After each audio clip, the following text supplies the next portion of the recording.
Very good evening and welcome to the news at 6, where we get you the day's top developing stories. I'm Tracy Shilji and here are the headlines. Income tax raids against Karnataka minister resonate in Rajya Sabha. Congress accuses the government of misusing state agencies to keep an eye on the Gujarat Congress MLA staying at a Bengaluru resort. Finance Minister Arun Jaitley strongly denies any link.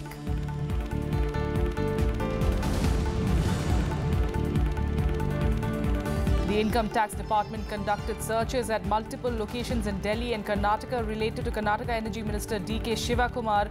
Officials claim they recovered 9 crore rupees cash in the searches.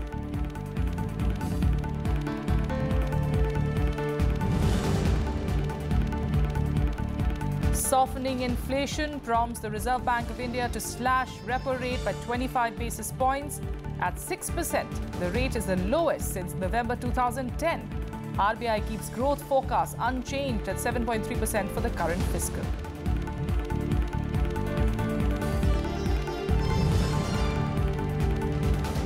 And China releases 15-page statement rejecting India's stand on the ongoing border standoff in Doklam near the India-China-Bhutan tri-junction, demands immediate and unconditional withdrawal of Indian troops from the area.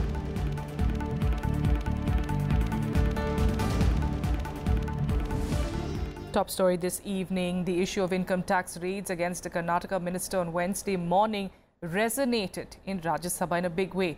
Congress accused the government of misusing state agencies to keep an eye on Congress MLAs staying at the resort where the raids took place. But Finance Minister Arun Jaitley hit back and clarified that there was no link between the Karnataka IT raids and the Gujarat Rajya Sabha polls. Here are more details. We cannot say that. Opposition Congress upping the ante against the government in the upper house on Wednesday. Party MPs claimed that IT searches were conducted at a Bengaluru resort where Congress MLAs from Gujarat were staying since July 30th. Deputy Leader of the Congress in the Rajya Sabha, Anand Sharma, questioned the timing of the IT raids on the Karnataka minister coordinating the stay of the Gujarat MLAs. Our grave concerns over the attempt to derail and hijack elections to the Council of States. That is already misusing here. State authority and power. You cannot raise it every day. Because the MLAs were being abducted, You they had cannot to be raise taken it to a every safer day. location. Now in Bangalore, where the MLAs are there, since morning they have started income tax raids and ED raids and against the Congress ministers. Leader of opposition Ghulam Nabi Azad claimed that the residences of BJP leaders allegedly indulging in horse trading needed to be searched as well. जो आपकी party के लोग पैसे बांट रहे हैं उन पे रेड करो।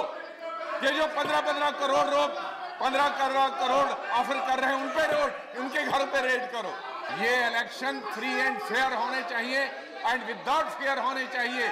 ये इंश्योर करना पड़ेगा इस सदन को और इलेक्शन कमीशन को। ये इलेक्शन के दौरान जब इलेक्शन प्रोसेस शुरू हो रहा है 3 दिन इलेक्शन को रहे और डराने के लिए धमकाने के लिए आप गवर्नमेंट ऑफ इंडिया की स्टेट गवर्नमेंट की तमाम एजेंसियां इस्तेमाल की, अब गवर्नमेंट ऑफ इंडिया की एजेंसियां इस्तेमाल कर रहे हैं। ये देश में क्या हो रहा है? ये लोकतंत्र के खिलाफ। Delivering a sharp rebuttal, Finance Minister Arun Jaitley clarified that no search operation was conducted at the resort in Karnataka where Gujarat Congress MLAs have been staying. The concerned individual was, however, taken to his residence and questioned. No search at the resort has taken place. No search on any MLA has taken place. A particular minister of Karnataka was being searched. Since he had gone and parked himself in the resort certainly is not an immunity area where he can get an immunity from the laws. And therefore, they have gone there to take him to his residence. He has been now taken to his residence and is being interrogated at his residence. Jaitley's clarification failed to douse the dissent, though, as Congress members moved into the well of the House. Amid sharp verbal exchanges between the Treasury benches and the Congress members, the chair adjourned the House for 10 minutes. House is adjourned for 10 minutes. Kriti Mishra's report for Rajya Sabha Television. Meanwhile, the proposal to divest government holding in the Kamarajar port drew criticism in the upper house on Wednesday. D. Raja of the CPI opposed any move to privatize the port and urged the government to revoke its decision. Several other issues were raised during 0 hour. Expressing concern on the proposal to privatize the Kamarajar port at Ennore in Chennai, D. Raja of the CPI asserted that the PSU has played a crucial role as an effective and efficient engine of industrial and economic development of the country. And the Committee of Secretaries on Disinvestment has recommended outright sale of 100% government holding in Kamarajar port in Chennai and to privatize the entire port. I think this action of the government is not only anti-people, it is anti-national and unpatriotic. In another zero-hour mention, Tiruchi Siva of the DMK drew the attention of the House towards the plight of widows in the country. 78% of the destitute women in Vrindavan are widows. So the families of these widows have left them in Vrindavan to live on their own, sir. So they depend totally on the state, the ashram and the pilgrims. Most of them are illiterate and they find it difficult to find a job. The government needs to focus the status of widows in Vrindavan who have been deprived of basic human rights because of their gender and widow status, sir. Meanwhile, Rajni Patil of the Congress raised the issue of medical termination of pregnancies and Shwet Malik of the BJP raised the issue of rising number of check bounce cases. Supreme court ने 10 साल की एक बलात्कारित नाबालिग लड़की जो 32 सप्ताह की गर्भवती रही उसके गर्भपात के लिए मनाही का हुक्म जारी किया और जब उसको पता चला कि वो गर्भवती हो गई तब तक अपने देश के एमटीपी एक्ट के अनुसार 20 हफ्ते निकल चुके थे और इतने लेट एमटीपी करने के लिए मेडिकल बोर्ड की बिल्कुल सलाह नहीं थी। मैं आपके द्वारा ये 10 साल की बलात्कारिक लड़की को लेकर आपके द्वारा मैं सरकार से दरख्वास्त करना चाहूंगी कि जो MTP amendment act bill 2014 amendment के लिए आपके पास आया है उसको अमेंड किया जाए। एक वर्ग ऐसा है चेक बाउंसिंग का जो लंबा कानूनी प्रक्रिया होने के कारण वो सुरक्षित हो जाते हैं क्योंकि जो नेगोशिएबल इंस्ट्रूमेंट एक्ट है सेक्शन 138 उसकी लंबी प्रक्रिया है उसके कारण लोगों में बहुत प्रवृत्ति है कि वो चेक बाउंस करवा देते हैं जिसके कारण बहुत बड़ा भ्रष्टाचार होता है। The issue of re-employment of ex-servicemen also found mention during Zero Hour on Wednesday. Kriti Mishra's report for Rajya Sabha TV. The Gujarat Congress on Wednesday moved the Supreme Court against the Election Commission's decision to introduce nota in the upcoming Rajya Sabha polls. The Supreme Court has agreed to hear the plea on Thursday. Senior advocate Kapil Sibal told the Apex Court that there is no statutory provision with regard to nota in the Constitution. Meanwhile, the BJP has urged Election Commission to withdraw the directive for use of nota in the upcoming Rajya Sabha polls from Gujarat. A delegation led by senior party leader Bhupendra Yadav and Mukhtar Abbas Naqvi met Chief Election Commissioner and submitted a memorandum in this regard. The BJP said that the use of nota has become an issue of debate among political parties and therefore a proper consensus should be made.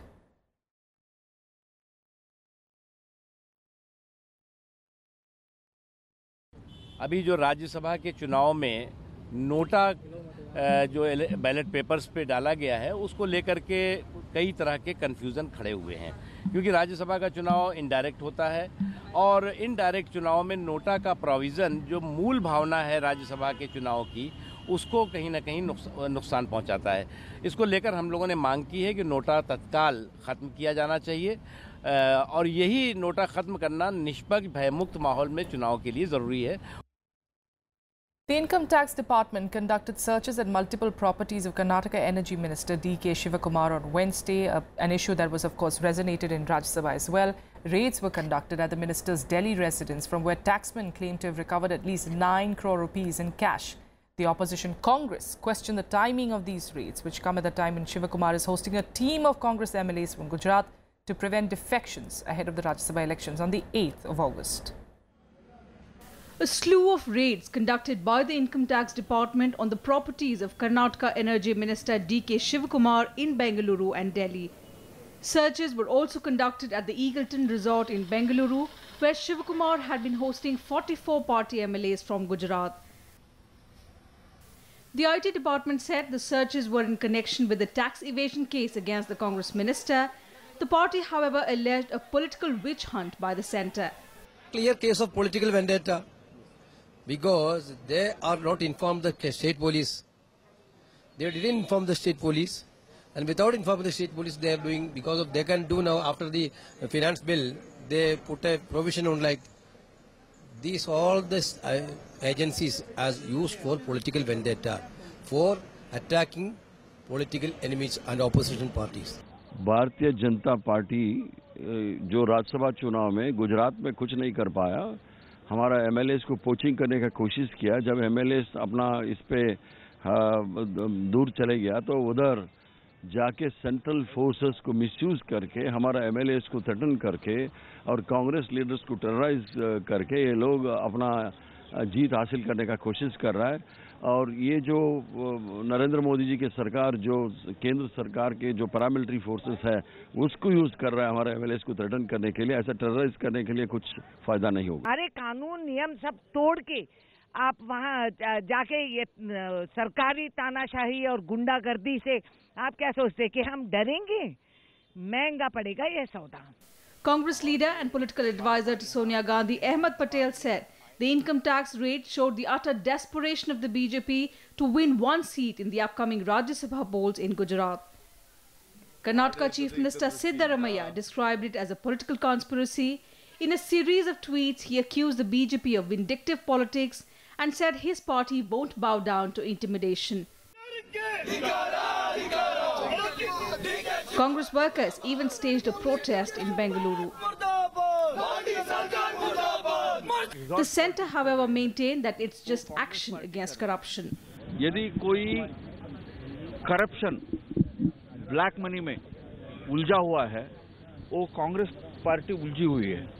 और इन सारे विषयों के ऊपर यदि agencies पूरा information के साथ और पूरा तथ्यों के साथ वो एक्शन करेंगे, कार्रवाई करेंगे और बाकी विषय करेंगे, then it is an action against corruption. Widely seen as the chief troubleshooter for the Karnataka Congress, D.K. Shivakumar was tasked to look after the MLAs from Gujarat by the party's central leadership. Bureau Report, Rajya Sabha TV. In other news, the Reserve Bank of India slashed repo rate by 25 basis points on Wednesday. Softening inflation prodded the RBI to lower the repo rate to the lowest ever since November 2010. RBI has kept the growth forecast unchanged at 7.3% for the current fiscal. Here are more details. The RBI Monetary Panel has paved the way for a possible reduction in EMIs of housing and car loans. In RBI's third bi-monthly policy review this year, repo rate was slashed by 25 basis points to 6 from 6.25%.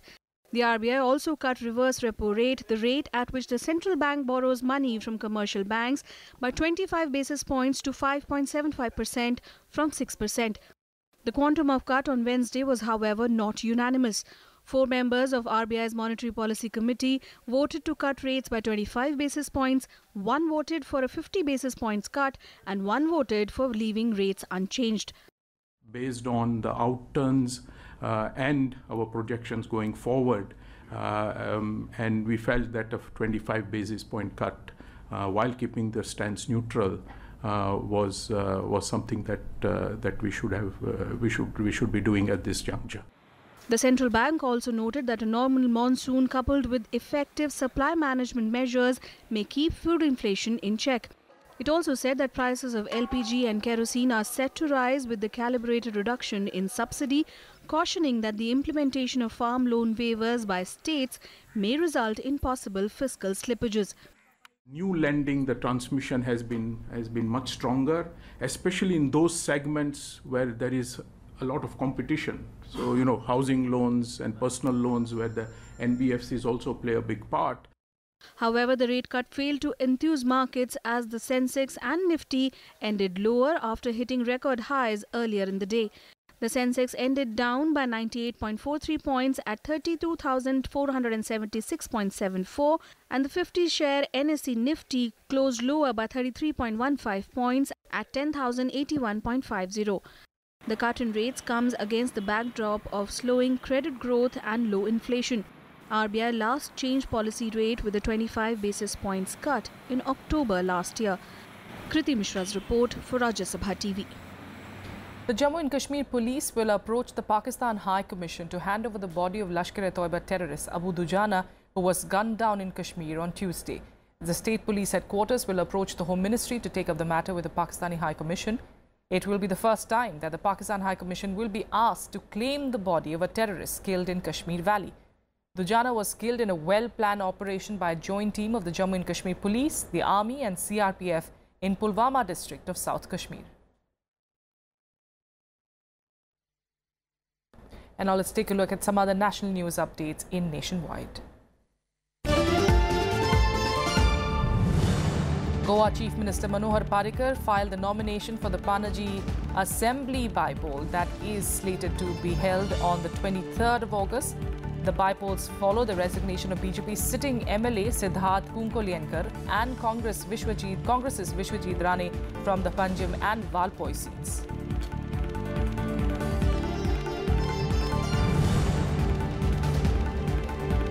The Supreme Court today upheld the conviction of former UP Chief Secretary Neera Yadav in a land allotment scam from 1993 to 1995 in Noida, but reduced a jail term from 3 to 2 years. The CBI alleged that Yadav, a 1971 batch IAS officer, was Chief Executive Officer of Noida in 1995 when she violated norms in allotting a prime plot of land to an industrialist.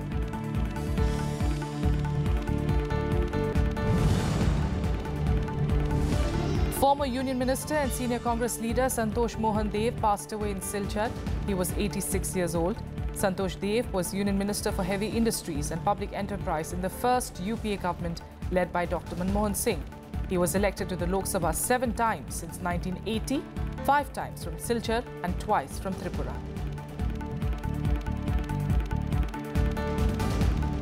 A quick break here with the news follows in a bit. Stay with us.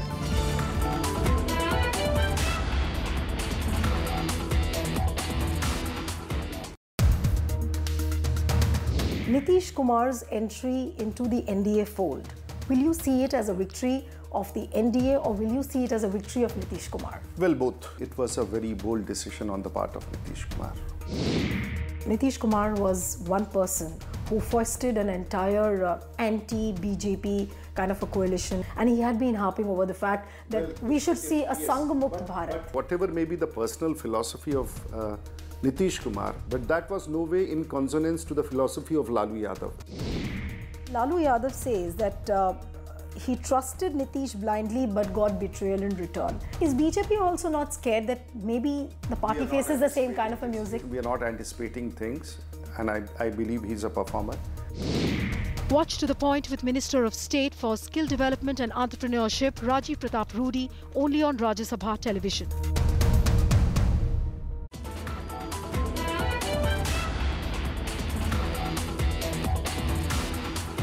Welcome back. China has once again warned India to immediately pull back its troops from Doklam in the Sikkim sector to resolve the current standoff.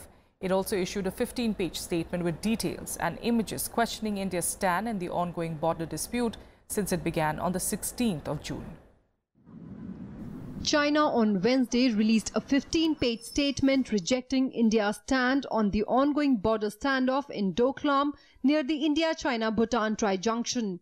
It also demanded immediate and unconditional withdrawal of Indian troops from the area. The document maintained that Beijing had no issues with Bhutan, but this was of no concern to India. Beijing's statement accuses India of interfering and using Bhutan as a pretext to impeding its boundary talks. It also warned that China will take all measures to defend its territorial sovereignty. The statement claims that India is trespassing into a region that China sees as its territory. It also states that over 400 Indian troops had on June 18th advanced over 180 meters into Chinese territory. Beijing further dismisses India's claims that China was attempting to change the status quo by building a road. On June 30th, India claimed that China's road building had changed the status quo in the region. On Tuesday, Chinese President Xi Jinping said China will not allow anyone to split its territory and damage its sovereignty. He added that it informed India in advance about its road building activity in Doklam. सबसे बड़े invader तो वो खुद हैं। South China सी में, east China सी में उन्होंने Taiwan की, फिलीपींस की, ब्रुनाई की, वियतनाम की, जापान की ज़मीन को हथियाने की कोशिश कर रहे हैं, इंटरनेशनल वाटर्स को, इंटरनेशनल एयर स्पेस को। यहाँ जो ये डोकलाम वाली ज़मीन है, ये भूटान की है। वो 1636 की ट्रीटी का जिक्र करते हैं, लेकिन जो बाद की ट्रीटीज़ है 1988 और 1998 के साथ में, और जो हिंदुस्तान के 2012, उसको पूरा नज़रअंदाज कर रहे हैं। The armies of both India and China are engaged in a standoff since June 16th in the Sikkim sector of the border. Doklam is disputed between China and Bhutan, while ally India backs Bhutan in its claims. Located on the Tri-Junction, Doklam is of strategic importance to China, India and Bhutan. Bureau Report, Rajya Sabha TV. Meanwhile, the World Bank has asserted that India and Pakistan have agreed to reconvene in September over the Indus Waters Treaty. The bank added that the secretary-level discussions between India and Pakistan held in Washington this week took place in a spirit of goodwill and cooperation. It further added that both the parties have agreed to continue discussions and reconvene in September in Washington, D.C. The two countries had last held talks over the treaty in March this year during the meeting of the Permanent Indus Commission in Pakistan. Pakistan had approached the World Bank last year, raising concerns over the designs of two hydroelectricity projects located in Jammu and Kashmir. On the other hand, India has asked for the appointment of a neutral expert to look into the issues, contending the concerns Pakistan raised were technical ones. China has formally opened its first overseas military base in Djibouti. A flag-raising ceremony and military parade was held to mark the occasion that was timed to coincide with the 90th founding day of the People's Liberation Army. The construction of the military base in Djibouti was started in 2016. The base will be used to resupply Navy ships taking part in peacekeeping and humanitarian missions off the coast of Yemen and Somalia in particular. Djibouti also hosts troops from the US, France and Japan. A suicide attack at a packed mosque in the Afghan province of Herat killed at least 30 people and wounded more than 60 on Tuesday.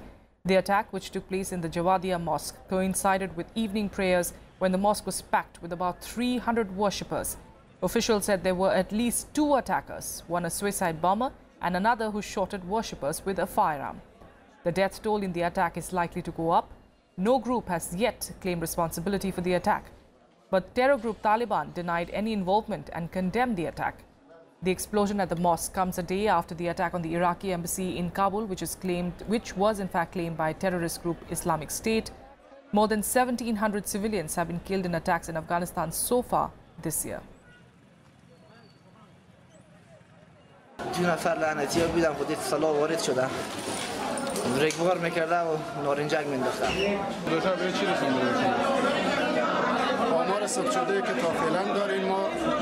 اضافتر از 20 شهید داریم و اضافتر از 30 زخمی که از جمله از این زخمیات 10 واقعی از اینا حالت وخیم دارند. And here are more international news updates in Global Buzz. Well, the US does not seek to topple the government of North Korea and would like to have a dialogue with Pyongyang at some point. As per sources, Secretary of State Rex Tillerson said that they do not seek a regime change and not even accelerated reunification of the peninsula. He also mentioned that there is no such enmity, but the threat North Korea is presenting is unacceptable. He hopes that at some point there would be a dialogue amongst them. The U.S. Senate confirmed former Justice Department lawyer Christopher Wray as FBI chief nearly 3 months after the agency's previous director, James Comey, was fired by President Donald Trump. Wray, who was confirmed by the vote of 92-5, will take charge of the country's top domestic law enforcement agency during a federal probe into allegations of collusion between the Trump presidential campaign and Russia.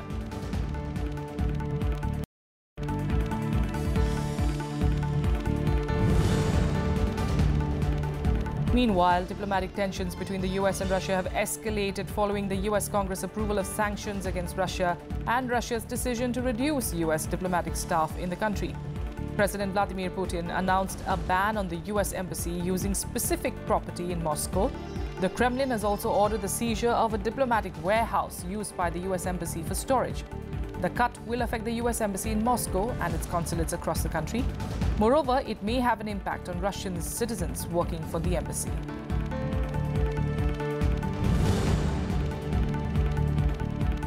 Former member of Pakistan's National Assembly, Aisha Gulalai, alleged that the chairman of Pakistan's Tehreek-e-Insaf, Imran Khan, had sent her inappropriate text messages. Gulalai announced that she is leaving on the grounds that the honor of women is not safe within the party. She said that she felt very safe when she was a member of Pakistan People's Party, as the party respected its women members.